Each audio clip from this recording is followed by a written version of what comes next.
আসসালামু আলাইকুম হুজুর। ওয়ালাইকুম আসসালাম। কেমন আছেন? এই তো আল্লাহ ভালো আছে। ভালো আছেন শুধু ভাই? আলহামদুলিল্লাহ। হুজুর আমরা একটা জিনিস জানবার এসেছিলাম। কোন বিষয় গো কইলাইন?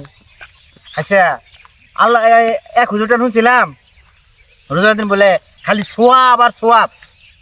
নিয়মতের মাস আল্লাহ নিজে দেয় তো দিব তো সব আর সবই। তাহলে আমার এরকম একটা ভালো বুদ্ধি দেন যে যে আমলটা করলে আমার সব বেশি হবো।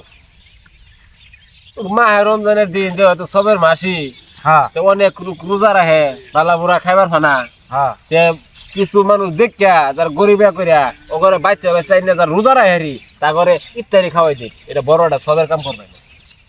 এটা বিরাট সব হবো। বিরাট সব হইবে। তাহলে ওটাই করি কি আমরা বুদ্ধিমান নেয়া? আমার বুদ্ধি না তো এটা হাদিসের কথা আর কি। তাহলে ওটাই করি গে যাই, হ্যাঁ দেখে দেখিয়া মাসের আইন নেন দাওয়াত দিকে আর দাওয়াত দেওয়া শুরু করে থেকেই ইফতার দাওয়াত দিব খালি, তাই না? খালি ইফতার খাওয়াই দিব। আচ্ছা ইমন সাহেব হুজুর, হ্যাঁ তাহলে আমরাও জানিয়ে জায়গা। আচ্ছা ইনশাল্লাহ দেখা যাক। হুজুর তাহলে আমি যাই, লোকজন দাওয়াত দেওয়া শুরু করি। আচ্ছা ঠিক আছে। দোয়াটা করে দেওয়ার লাগে নাকি? আচ্ছা, ইনশাল্লাহ। আচ্ছা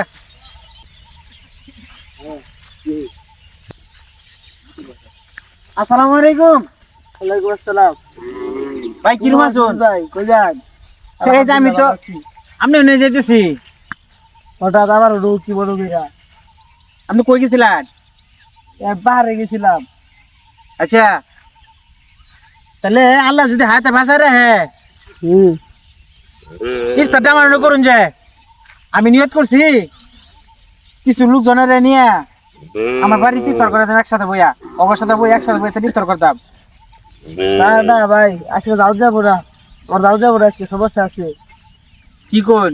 আমি শুনলাম ইফতার খানে বিরাট সব, এর লেগে আমি আপনার দাওয়াত দেবো আইলাম, আপনার এনে এমন চাইলো একসাথে বই ইফতার করতাম। আচ্ছা থাক বলছেন, তবে আজকে যাও যাবো না, আমার আজকে সমস্যা আছে। হাই রে শালার, আমি কেমনে বুঝাই আমি যে রোজা রাখছি না। আরে সুজন তুমি মানে কি কুচে মুচে করতেছ? দাওয়াত দিছি যাবা, কোন আলাপ নাই, একসাথে বইয়া ইফতার করবো, ঠিক আছে? যাও যাই দেখি আর কয়েকজন লোক কইয়া সবাই নিয়ে একসাথে বইয়া ইফতার করি গা। আল্লাহ যদি একটু সব টপ দেয় বাড়াইয়া মানুষও পাই না, কারে দাওয়াত দেই রোজা কেডা রাখছে না রাখছে টেরা পাওয়া যায় না কিছু না।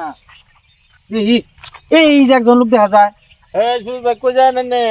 আসসালামু আলাইকুম। ওয়ালাইকুম সালাম। কিরম আছেন ভাই? আল্লাহ রাখছে।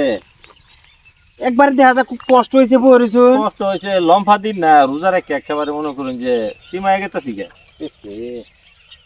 আল্লাহর নিয়ামত ভাই, রমজান মাস আল্লাহর নিয়ামত। তো আমি যে লেগে আমরা খুঁজতেছি কে লেগে দেখা হয় ভালো হয়েছে। বাইরে তো জান লাগলো না, আমার আমার বাচ্চা ধর্ম দাওয়াত দিবার। বাড়িতে জানে আর কষ্ট হইতো রোজা রাখতে তো মুখ তো খুব লাগছেন একবারে। ই করুন যে আল্লাহ যদি হাতে বাঁচে রে জান যে আমরা দুই ভাই মিলে একসাথে ইফতারটা করি সন্ধ্যার সময়। এখন না কোন ও ইফতারে দাওয়া আর কয়েকজন লোক কইছি তো সবারই নিয়ে একসাথে বইয়া ইফতারটা করবো, মনটা চাইছে। ইফতারে দাওয়াত আমার খাওয়ান লাগবো। আমি দেখি 27 সুজার দিন খাওয়ার ভাই।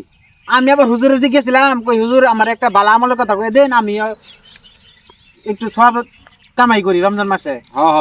হুজুরে কয়ে দিল কয়েকজন হুজুর তারা রেখা নিয়ে খাওয়াই দিবার। আমিও নেট করছি কয়টা ওই যে মসজিদে বুঝো না। আমিও গেছিলাম, আমারও কইছে ইফতারি খাওয়ার হয়েছে। পরে আমি কইছি যে সামনে 27 তোরে আমিও খাওয়াবো, বুঝলো পয়সা পাতি নাই ওটা এই লেগে ভাবতাছি। পেশটা কোন হয়েছে জানুন, দাওয়াত যে আমি দিবার গেছি আমি তো নিজেই যাই ব্যস্ত বেড়ে গেছি, চেহারা দিকে চায়া বুঝাই যায় না কেটা রোজা রাখছে কেটা রোজা রাখে নাই। এটা আসলে হিসাব পাতি এখানে একটু আমি দেখতেছি যে কদিন পরে দেখবো কেটা রোজা রাখে না পরে লাস্টে বাচ্চা হয়েছে রোজদারি দাও। হুজুর তো আমার মনে কোন তেল তেলা কয়ে দিছে কটা রোজাদার ব্যক্তি খাওয়াই দিন যে, আমি তো রোজাদার ব্যক্তি খুঁজে পাই না। এরকম হয়েছে। আচ্ছা যান তাহলে এখন তো বেলা গেল পরে আন্দার হইতেছে জান যায় ভাও করুন আমি আইতেছি। একটু আগে জান গেছে। আচ্ছা যাই তাড়াতাড়ি যাই গিয়া, সন্ধ্যাটা হয়ে গেল গা, পরে মানুষজন বই থাকবো, এটি ভাওটাও তো করুন লাগবো, মানুষ জল দিছে পরে 1-150 যাই গিয়া তাড়াতাড়ি।